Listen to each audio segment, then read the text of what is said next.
Right, everybody, we are back. We are here in the draft for the final game of this 3-game set. It is Predictive Gaming Nemesis and the WCU Rams.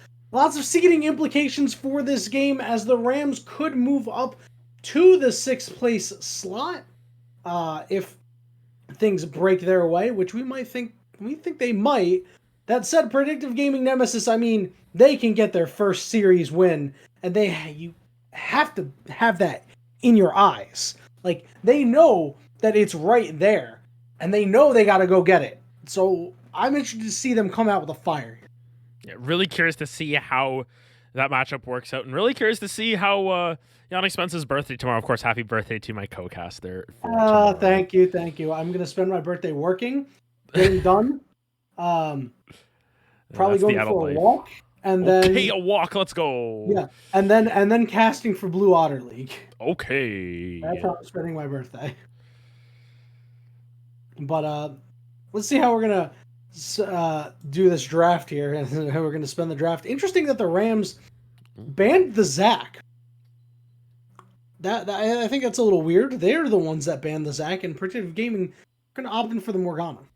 Yeah, interesting to see that flipped up a little bit here. Maybe not wanting to give Zach over to Mute, maybe thinking of that. But the Morgana jungle going to come through once again. Curious to see what the answer is this time around, because last time Dissipate, they didn't really have any answers to it. And please don't run it. Went for that Vagar, but Agent Damon feeling pretty happy about the Thresh pick that they had last game. And I mean, it worked out quite well for them. Agent Damon showed how comfortable they are on that champion, and curious to see what they pair it up with. The Felios is still up, Jinx is still up. Curious to see how that plays. Yeah, playing against that last composition, I mean, you don't even care if they pick a Morgana, whatever, man. You're just going to throw your hooks anyway. And they will once again pair it with the Aphelios. The lane pairing went just fine last time around. It didn't really get all too much action. And that's a bottom lane they weren't really going to be able to exploit. And because of that, it was also a bot lane that really wasn't going to be able to make anything happen around the map. So you're really going to be picking your poison here if you're Predictive Gaming Nemesis. Yeah, and of course, it looks like they're just sort of we're getting a juxtaposition of the two drafts that worked for each of these teams. Predictive Gaming Nemesis going for, your Morgana and your Samira already. Very likely that we see some sort of engage alongside the Samira as well. Maybe the Rel comes through again. Yep. And on the flip side, maybe we'll just see Dissipate pull out. I'm curious to see what their jungle option is into the Morgana specifically, but something like a Graves can even work incredibly well, just because you're able to farm up, you're able to sort of outscale the Morgana, and if you're able to get into her face later on... Oh, it's banned, yeah. Never mind. I'm sorry. Oh, these team compositions look a little familiar here. Yeah, they do. That is the final lock, and I mean, they can always go back to the Jarvan, right? Like, if you go to Jarvan, you get like a Jarvan set combo going on here. Like, that'd be pretty massive. It looks like Ornn will be the first ban for the side of the Rams. To see what Predictive Gaming Nemesis opts into, perhaps a hyperscaling top laner. How many of them are left, right? You can always play Kassadin. Kassadin is still available. I mean, if they want to play that mid lane, I do not suggest Kassadin top lane, but why not? I don't know. I don't think it's going to be very good. It's my favorite role to play Kassadin. I think it would be into the set specifically. That's asking for trouble, I feel like. Yeah, it never goes well. Don't listen to me. I'm not good at the game anymore. So final bans coming through here. The Rams have gotten rid of the Malphite, so 2 Bunguses in the top lane are gone. Predictive Gaming Nemesis starting to pitch the jungle pool here, so it looks like this could be a second Morgana jungle. Yeah, I'm expecting it to be the Morgana jungle. I mean, it worked really well for Mute. They like to go for what works for them, obviously. And I mean, as we said, the drafts look very familiar. We've got effectively the same draft, first 3 picks that worked for each of them in their wins. But WCU Ram is going to find the Volibear. Can punish the Morgana. It isn't quite the same matchup in terms of power as the Graves that is banned, as has been told, as well as something like the Xinjiao or the Hecarim that could have come through that is also banned. But Volibear is a, as you said, gank in a can. You just sort of toss them anywhere and you're able to make things happen. And level 3 ganks, a real possibility with Dissipate on this Volibear. Listen, SJITG, you know what that means? No. Strongest jungler in the game, baby. Volibear getting locked in for the Rams.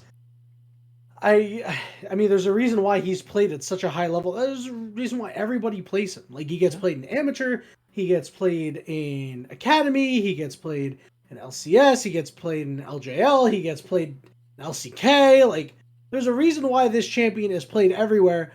And realistically speaking, the only type of leagues where you won't see this Volibear a priority pick are leagues like this, because it's more so on the players to know their champions well, and that's generally what they stick with. So we will have to see what comes of this for Dissipate.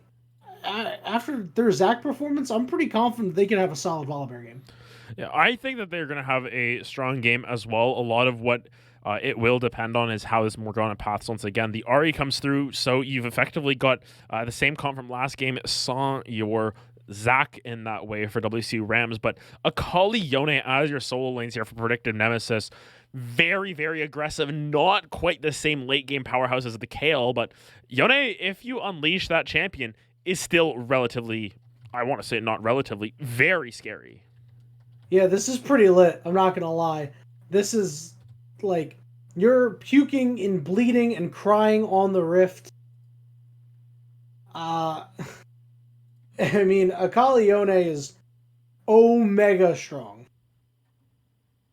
It's incredibly strong in the right hands, and I think that Akali, it's really just predicated on your comfort on that champion as well. And I mean, this is something that Pafu's played time and time again. The Yone for Smurf is something that they've played a lot of as well. So it's not as if they're unfamiliar to these champions. It's just when your series is on the line, when your first potential victory is on the line, you might as well go for these sort of high power picks. You might as well go 10-0 or 0-10 in that sense. And Akali and Yone are sort of the epitome of those champions in a nutshell. Now, the question is, who are they really killing on this team? So you got two assassins that are certainly hungry for kills.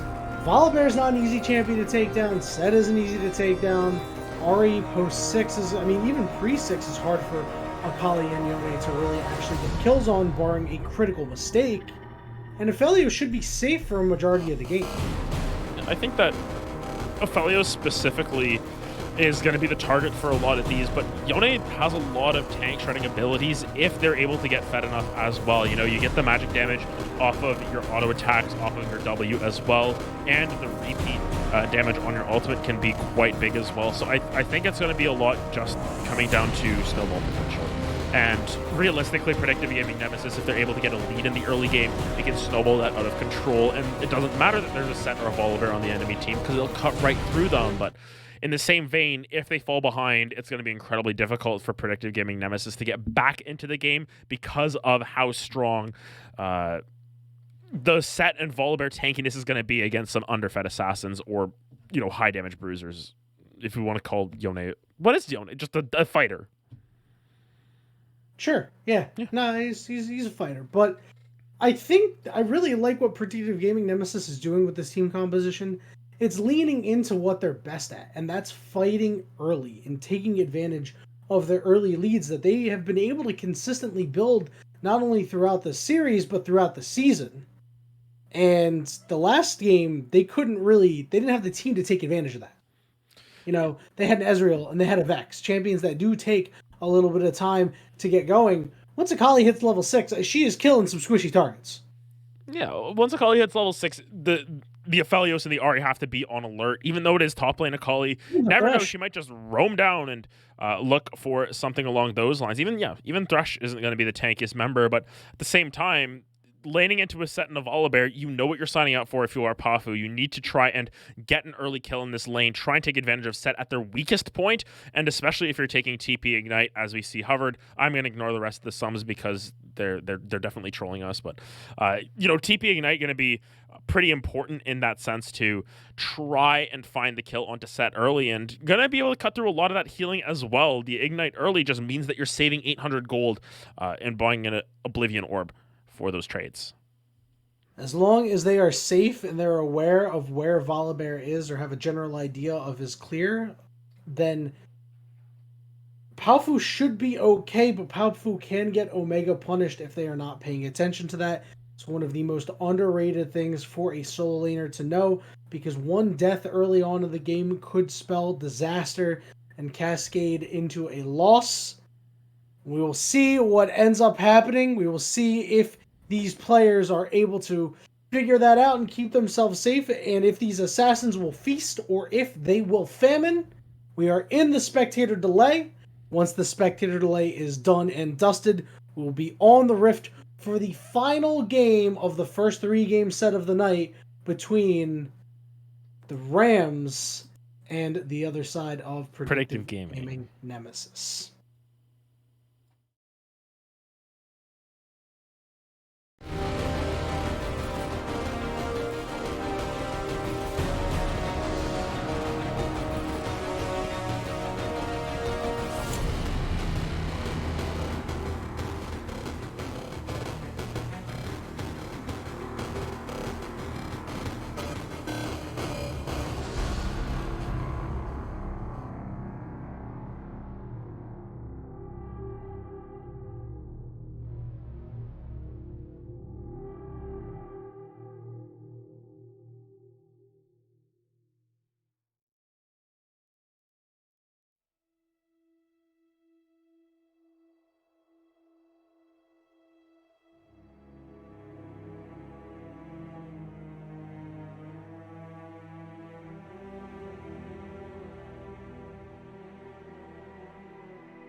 What's going on, everybody? Very happy that you have joined Yanni and RareAdam here for the final game of the first set tonight for the Black Twitch League, the last week of the season. It's the Rams and Predictive Gaming Nemesis. As Predictive Gaming, they took the first game by storm, their first game win of the year. And in game 2, they fell flat on their face. So let's see which side of the coin comes up this time. And of course, Predictive Gaming, they want to try and get this series victory. This is the closest that they've been. You know, game 3 has been a foreign concept to them this entire season, but finally able to get the pieces together. And, you know, if anything, in your final game of the regular season, you might as well pull out this crazy, you know, as we were talking about, 4-carry comp, you know, the Akali, the Yone, and the solo lanes. Those are big X factors in their performance. Yeah, there's not too much more that you need to say, realistically. The good news is this Morgana does have an easy time setting up ganks for the top and mid lane. Mid lane pre-6 and top lane pretty much at any time. And in the bot lane, we all know it's just heavy CC from the supports here and a little bit from the Aphelios. And the junglers are going to be starting opposite each other this time around, so does mean that Morgana's first move could be toward the bottom lane, which does mean that this Akali wouldn't get nearly as much assistance as we thought. And I think Akali's a lane that you definitely do want to gank for, just because it's Akali. She's a champion that can snowball out of control, and especially since the set not going to have that healing early on, going to make it difficult, but Ahara... Ooh, a big engagement there. Killua with a nice sidestep onto the flame means that they got a little bit of extra damage onto the Aphelios. Millen taking a lot on the way out, but you're pretty happy with the way that things are developing early on in this bot lane if you are on Predictive Gaming. And I mean, the red gun going to heal up a little bit for Ahara here, but not really safe to walk up. Melon has that flip potential if they want to go for it, and that's sort of the better rel engage in the early game. Instead of finding the crash down out of a bush, you just, you know, mount back up, flip someone over, and that's your engagement. Oh my goodness, Pafu taking it on the chin. Not afraid to go back in and dish it back out, though. I like it. Yeah, and, that's what Akali really needs to do. She needs to try and make these fights go in short bursts, because the longer the fight goes, the quicker Sets is going to be able to get that Conqueror, and realistically, the healing on Set is a little bit more impactful in that early game, especially since you've got that grit as well. So that's why I wanted to see the Morgana potentially look towards this top side of the map first, but she wants to stake her claim bot lane, obviously. It's probably just a pretty quick trip to the crab, and then you can really go anywhere from there, most likely toward the mid lane as bot lane's pushing up a little bit, and you see Morgana starting to shade over toward that, and they will head to the crabs. Meanwhile, in the top lane, it's Dissipate taking the top crab, and Palfu and Kingfisher just still going at it back and forth. A level up here in the mid lane for Please Don't Run It, but not by all that much as Smurf is here. Please Don't Run It playing smartly toward the top side, and big engagement. Here comes the binding, but it does not make it there quite in time. Please Don't Run It able to just walk out fairly easily. And well played from Please Don't Run It. They're using the W movement speed there, the orbs, to sort of speed them up to dodge away from the max length of that Morgana binding, meaning that they can just sort of go back in and look for a little bit more damage once that's gone, because, as we said, that's really the only gank tool that Morgana has. You have to land your binds, or you can try again with 4 members. You can just bring the entire squad up there. Flash down for Please Don't Run It. They are level 4 right now, though, which means that eventually, once they hit level 6, it'll be much harder to kill them. We see Morgana coming around for another round, it looks like. Potentially might be looking toward that crab. And meanwhile, in the top lane, Palfu and Kingfisher still going at it. Palfu taking a whole lot of true damage. Mute trying to run down this Ahri, and might be able to with the red buff slow, plus the burn. But does whiff on the binding. We'll get a ward for their trouble, but wish they were walking away with more, I bet. Yeah, I think it's a 50-50 on that bind. Oh You my gotta god. pick one way. Oh. Get him, Palfu! Shield decaying. One more auto attack should be enough. It's going to be the Q. It is first blood for Palfu up top.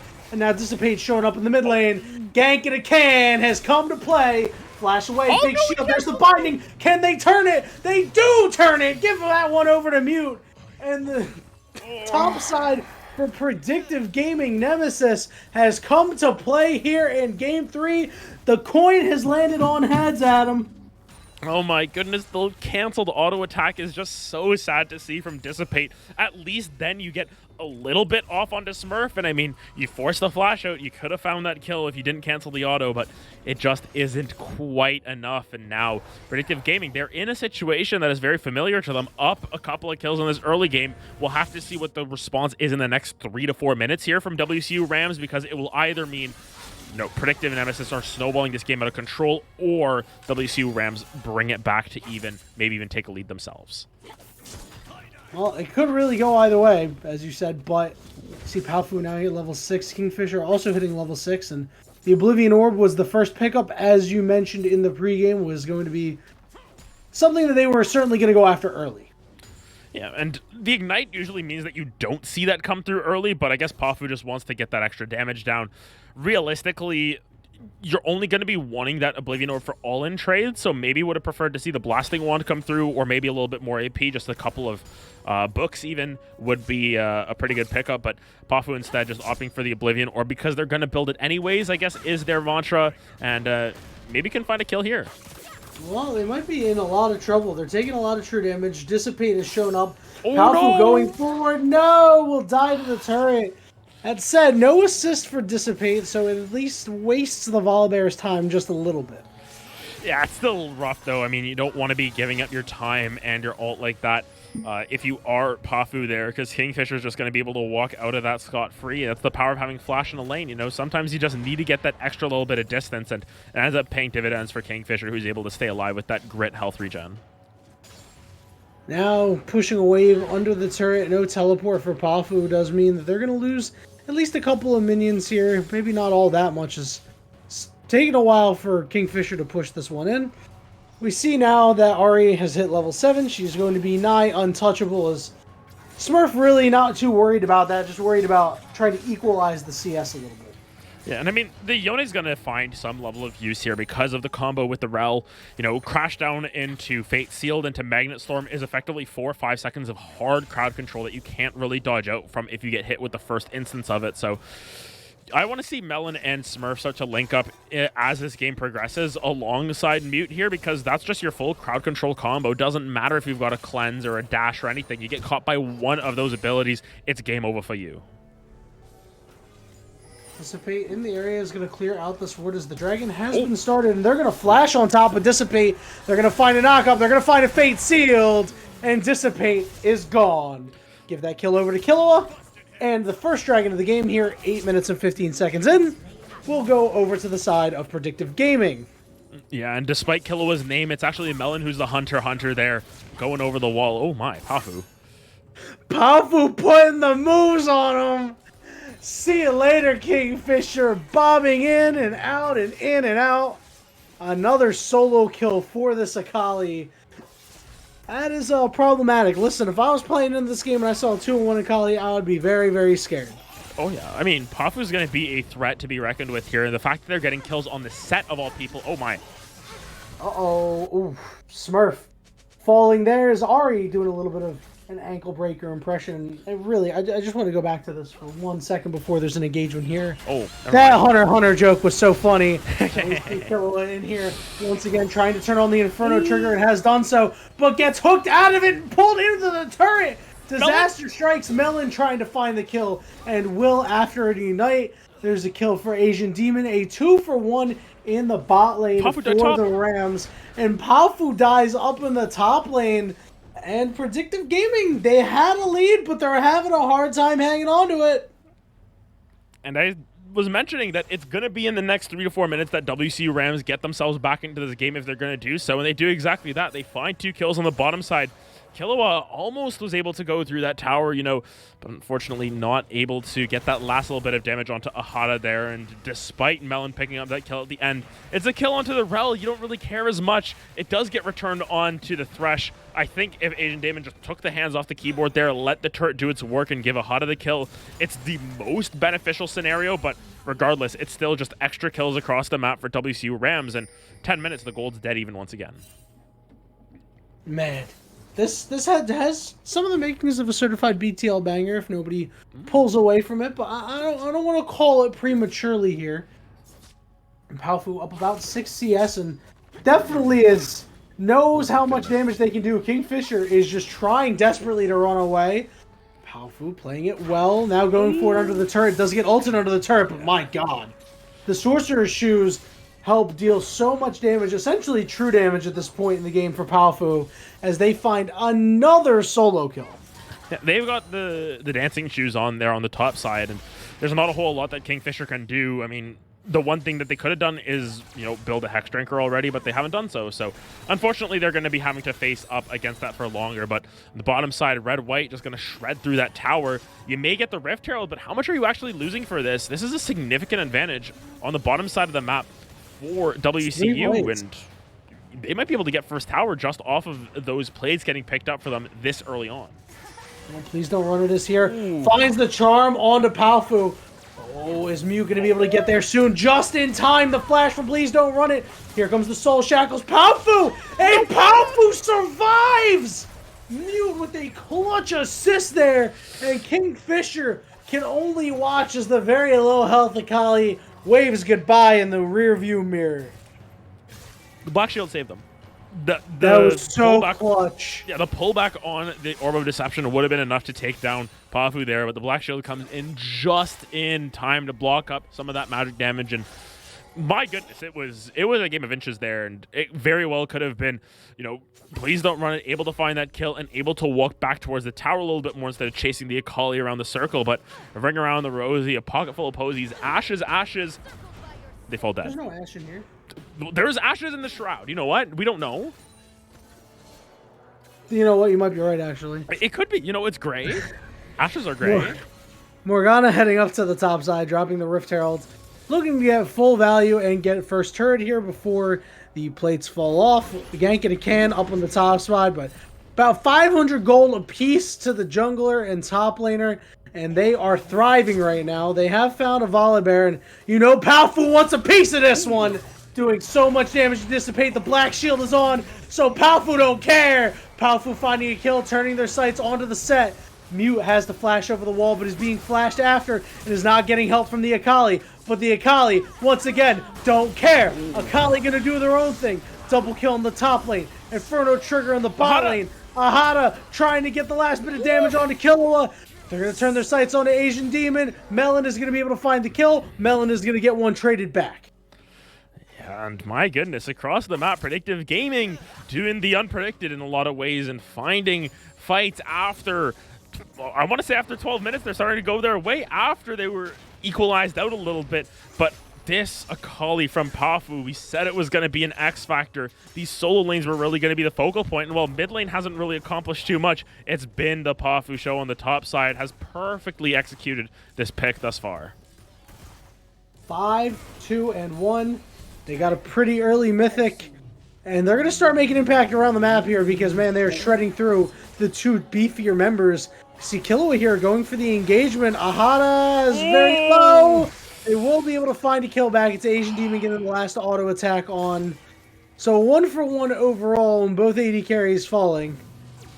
Here in the mid lane, Please Don't Run It is going to have to dash away, and we'll find a way out. Asian Demon trying to track Smurf, but really there's nothing that this Thresh can do at this point. So it does look like the side of Predictive is trying to set up for this dragon. They have started it up. They're looking for crab control as well. A well-played game so far out of Predictive. They've done a great job. They've done exactly up to spec in what we expected. And I mean, a lot of that comes down to Palfu's solo performance on this top side of the map, but Mute so comfortable on this Morgana jungle. Maybe the Shaco isn't the pick for them. Morgana's the way to go. Oh my goodness. Well, Thresh is dead. And I think Volibear could potentially be dead too. Palfu in the Shroud. Ahata is here. There's no binding there quite yet, but you can see the damage that this Akali already does. And it's only going to get worse from here. Ahata, you better prepare yourself, buddy. You're going to have some problems in a little bit. Yeah, Ahata's going to need to build a Hex Drinker, I think, this game. That's the main thing, because this Akali is just going to be hunting down absolutely anyone in their path. And we talked about how this set's going to be difficult to kill if they get ahead. Still working on the Hull Breaker. No magic resistance in sight. Akali will just always go for the jugular on absolutely anyone except for the Volibear at this point, who's tanky enough to survive. But 4 members of your team being weak to this Akali right now is detrimental. kind of like if you play competitive Pokemon, you always need to have like a certain type resistance, right? You need always. I was thinking the same thing. Yeah, you need to have like a water resist on your team. And right now, the side of WCU Rams are running, you know, someone who's neutral to water in the Volibear and a whole bunch of water weaknesses, a whole bunch of fire types basically, and Poppy just able to spray them out at will. It's a little bit ridiculous. You've got to try and find a way to get yourself back in, and I think that's Hex Drinker for the Aphelios at least. It's going to mean you do less damage, but if you stay alive, you do more damage. So the less damage, the more damage. The Hex Drinker paradox. Palfu is Generation 1 Psychic type. Yeah, broken. No weaknesses, all damage. I can agree with that, yeah. And yeah. There's only one move that Psychic type was weak to in Generation 1. Do you know what move it was? I'm pretty sure it was like Twin Needle or something. Oh my god, you know your stuff. Yeah. You know your stuff, my friend. Yeah. I was like, there's no way. You know, he's the one who made the analogy at first. He might know.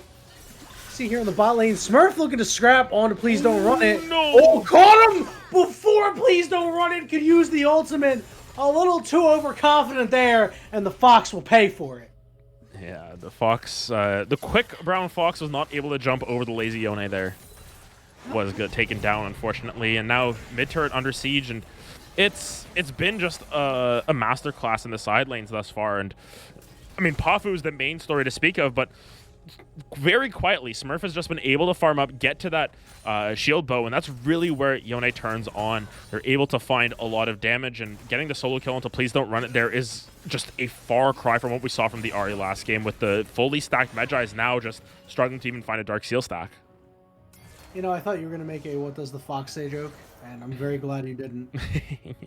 I actually watched that video again the other day because it did not age well. It came up on TikTok, actually. Ooh. It was like a, does anybody remember this type thing? And I was like, I'm going to go back and listen to it. And you know what? You are absolutely correct. It did not age well at all. There's a lot of like music videos and stuff that did not age, but ooh. Our take on Smurf also did not age very well. Oh! Never mind! My take on our take on Smurf did not age well. Gets a 1-for-1 in the 2v1. That should never happen. That should never happen. That's how you go into tilt phase. Yeah, and that was just with the shield, though. That was quite literally the exact same 1v1 that Ahri just lost, and she loses it in the 1v2 this time. And now there's a BF sword, makings of the Infinity Edge, and what's the rest of the team doing? They're pushing on this top side of the map. Dissipate's going to try and get this bot lane tower for themselves, but realistically, this 4v3 shove can potentially lead to a tier 3 chart, potentially lead to an inhibitor even. Please Don't Run It's returned, but that's a lot of damage to maybe get, you know, a 250 gold objective bounty. It's not worth it in my eyes. Well, it's not so bad, you know, solo gold going over to the Volibear, about 200 gold apiece to everybody in the top lane who took down that top inner turret. I've seen worse. You know, the gold lead is hanging around 5k right now, and really as long as WCU can stabilize, they should be okay, but I don't know if they are, actually. I don't know if they managed to stabilize the game. I don't think they have the health later on in the game. And I don't really think they have the damage to get kills either. I think they're in a really bad spot right now. I think it's going to be difficult because Ahri has to get the Oblivion Orb now to sort of cut through the double shield bow, but you also need to think about a Shadow Flame at this point as well if you're this Ahri, and she's not able to get a whole lot of gold. She's really not able to exist in these side lanes without being under extreme duress, and you're not going to see a Serpent's Fang come through from Aphelios here, but the third dragon, they need to try and fight for this. This is sole point already for the side of Predictive Gaming. Here comes Kingfisher's Asian Damon was trying to find a way in, but here comes Melon. There it is! The Fate Sealed is going to land, and everybody is going to fall. It's just a wipe of a fight here. Palfu on janitorial duty. Double kill for them. Double kill for Yone. One more for Killua. Just how they drew it up. A clean ace for Predictive Gaming. As clean of a fight as you can have around that dragon. You get the teleport out from Kingfisher there. Really not able to have too much of an impact, and Killua gone. Just able to deal a decent amount of damage, just started up.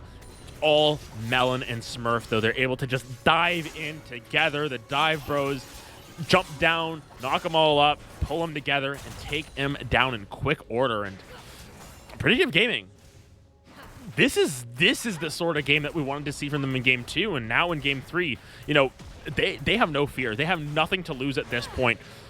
A victory here would mean a lot for their gauntlet run. It may just extend them up that extra little bit and give them that confidence over WCU. Yeah, and WCU, I mean, they might be thinking ahead to the gauntlet next week at this point. Just going, you know what? I mean, looks like we're going to have to play these guys again. And they know. They're going to know what they need to get rid of. They cannot allow Predictive Gaming to play compositions like this. And, I mean, I really hate to be a doomist here, but they are down 8K. They have a lot of work to do here as they're staring an Infernal Soul in the face in a couple of minutes. Yeah, and that's Infernal Soul on this 7-2 and 5 Akali who has 2.5 items at 21 minutes. Oh, no big deal? No, you know, no big deal. It's like... Stopwatch hasn't been popped yet either. Fully stacked Dark Seal. In a lot of ways, it's like you're looking down the level 14 Kale at 22 minutes from Game 1 in this sense, but now you've got, you know, the assassination potential. You don't really have the opportunity to run away because it's an Akali. She's able to chase you down. She's able to find the damage, and Ahata opting for the Bloodthirster, I like this as an option because it still gives you a little bit more effective health with all the lifesteal that you're going to get. If you've got your red gun as well, you're going to be healing up a lot, but there's the Ignite that you've got to deal with from Pafu, the Grievous Wounds that Pafu will always be able to dish out as well, and in building the Bloodthirster, you're not getting any other sort of stats that might be useful, like, let's say, magic resistance, because she's doing true damage to you. So, you know, you can't really heal if you can't auto-attack, and you can't auto-attack if you're dead, so. Oh! Wow. That's a lot of damage. Palfu's going to pick up one. Dissipate has to try to run, but Smurf from behind. Do it, Smurf. Do it. Make the play happen. Oh. Kingfisher tries to use his ultimate, and there's just a mess of a fight down here. Ahata? Smurf with the flash. Smurf with the fate sealed. And that is a 5-for-1 ace. A triple kill for Smurf. They're going to turn their sights onto the Baron. Yep, Smurf is a fad now, too. Triple kill there. Has completed the Infinity Edge, and now, you know, can just take down this objective without really worrying about anyone coming through. Pafu just continuing to just stay up on this top side, and Smurf and Mute, they've got enough damage. Morgana shreds through these objectives with her Leandri and her consistent Tormented Soil being put down as well. So this is looking really rough for the side of WCU. They need a miracle fight at this point. It has to come down to a 5-man Moonlight Vigil or something. Oh my goodness! Oh, bro, that ain't fair. That's cheating. Palfu, though, I think they're going to struggle to find a way out. Goodness. See them a big shutdown over to Ahata. Probably not the person you really wanted it to go on. But at this point in the game, I'm not quite sure if it matters. It's really challenging, and especially for Please Don't Run It here, it's like they said it themselves in chat right now. You just after I charm you. They aren't really able to get a charm that means anything, because if they hit Pafu there, you know, the Shuriken Flip dodges away from it. If they get hit by it, the Shuriken Flip kick, like the second half of it, does so much damage now. They made it so that Akali has to commit for the plays, and they kind of just broke that ability in doing so. Her E does so much damage now, and if you do that against the Yone as well, doesn't really matter, because Yone is just going to be able to out-heal and out-damage the Arya at this point. And, you know, second items on his Hourglass isn't going to be the answer, because you need to try and find damage in your comp where you're already struggling with, you know, just you and Aphelios as your damage sources. Well, Ahata's done what they can. Please Don't Run It. You're just in a catch-22 as with Ari now. You can't really find much. Oh my goodness. Oh, that's another 3-man ultimate out of Smurf. Ahata, though, is still alive. Having a hard time trying to kill him, but now Palfu has come in. Melon has fallen. It's a 5v4. The interrupt onto Killua, but Palfu is on the back line here trying to wreak some havoc. It's a 4v2. It's a 4v3. I'm sorry. It's a 4v2. It's a 3v2. It's a 2v2. It's a 2v1. It's over. A triple kill for Palfu, and I think that was the best shot that the Rams had. Yeah. At trying to find a way back into this game, and the Ahata does not deal damage right now.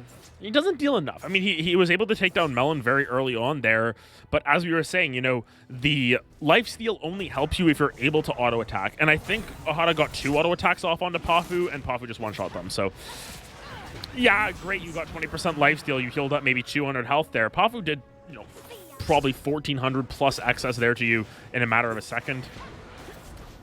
A Hex Drinker.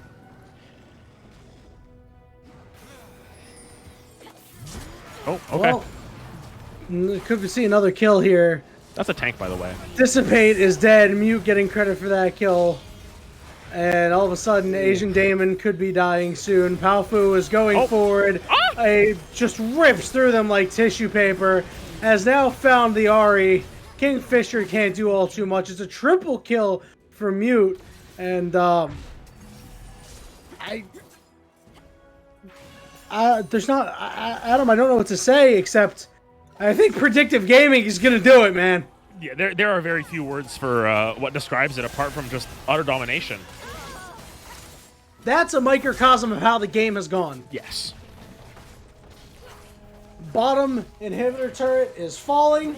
The bottom inhibitor is next. Powerful will back. Has teleport available to them. So the wave begins to push in on the mid lane. Killua and Melon want to try to take this inhibitor down. They will be able to get it. Asian Damon trying to find a way in with Ahara. Killua is exhausted, is hooked, and is surviving with the Inferno trigger.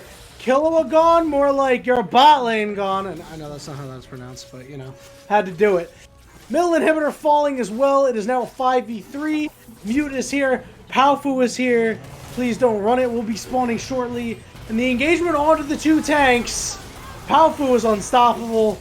Paofu looking to find a kill in the fountain here. Will be able to survive. Does not find the Ahri. The first Nexus turret will fall. Ahri still alive. Paofu still alive. Paofu now dead. Second Nexus turret under siege. It's just Smurf and Melon here. Smurf is focusing on these turrets. Top inhibitor turret has fallen. Nexus is exposed. Melon is dead. It's now a 3v1. Is Smurf going to focus the champions or focus the Nexus? He's at half HP. He's going to find one kill. He's going to snap back. He's been hooked. He gets shielded. He flashes. He dies. And the Nexus stands still here with about, call it 5, maybe 10% HP. With the minions pouring into the base. Smurf's teleport available in 40 seconds. But the Rams, they hold the line. Just barely. And just barely. I mean, directed camera knows what's up. The minions are the most important thing. You just got to stare at this Nexus and say, how is it still up? And realistically, one more fight from Predictive Gaming will end the game. And as you said, it's just been from tape to tape a masterclass coming through from Predictive Gaming in this series specifically. I mean, just the Akali in general. There were 3.5 items here at 29 minutes. Put the team on their back. They wanted to get this victory. And Mute as well, you know, first death at the Nexus there. 9, 1, and 14 has just been absolutely massive on this Morgana. I think forget the Shaco ban. Ban the Morgana. Yeah, this Morgana is just way too strong and just does so much. And give them a lot of credit. They've had an incredibly good series here out of the jungle. Smurf is going to pick up this red buff. I'm sure he's going to teleport to a minion quite soon. As it looks like Predictive Gaming is marching toward the Nexus here. Man, it's just a death march, right? Like, yep, here we go. There's the engagement. They're going to get 3. Here comes the teleport in for Smurf. Paofu is going to find 1. Paofu's looking for more. There's a kill for Smurf. On the other end of the fight, Paofu is going to go golden. The Nexus will fall. Predictive Gaming, they get win number 1 this season here. And the last week, at the 11th hour, they get the job done. Credit to them. And just a fantastic series. I think that Predictive Gaming really deserve a massive props for that one, because before today, they hadn't even won a game in a series, and now just being able to take the series over WCU Rams, who is most likely going to be, or who actually will be their opponent in the first round of the gauntlet. So we're going to get a rematch not 1 week from today. It's going to be on Saturday, actually, as the first game. So It's a revenge tour, yeah. It's Predictive Gaming looking to try and run the gauntlet, and what better way than to have a performance like this right before the gauntlet? Absolutely. It has to put a little bit of spring in your step there, especially since you were probably. They came into today with a mission, right? They came into the season with a mission, and it certainly did not go the way that I'm sure they thought it did. But this series tonight, they said we are going to win, and they took it to the Rams and they beat up on them. Yeah, absolutely ridiculous coming through. And I think WCU Rams, they're going to have to go back to the drawing board. I think they have to really take a hard look at what they need to do to beat this team, because it can cause mental blocks at this stage to, walk into a series knowing we gave them their first win, and it will be challenging for them to go back and figure out what went right for them in game 2 that wasn't present in games 1 and 3 in a lot of ways. I think that Morgana has to just get banned away from mute there, because they're so safe on that champion, and it's going to be a week full of discussions, I think, for the side of WCU and how they're going to progress here, because of course you want to make it to the top cut there. You want to make it to the second weekend of playoffs, and it's going to be an uphill road for both of these teams in a lot of ways. The mental damage is strong. We will see if the Rams will be able to persevere next week and move on, or if Predictive Gaming is going to put themselves on a little bit of a win streak, perhaps. But that will be found out next week. Yanni and RareAdam are going to take a bit of a short break here, because in just about 15 minutes, we'll call it 20 minutes, we're going to give you Team DPS versus Team Ishtar, as Team DPS looks to complete the undefeated season.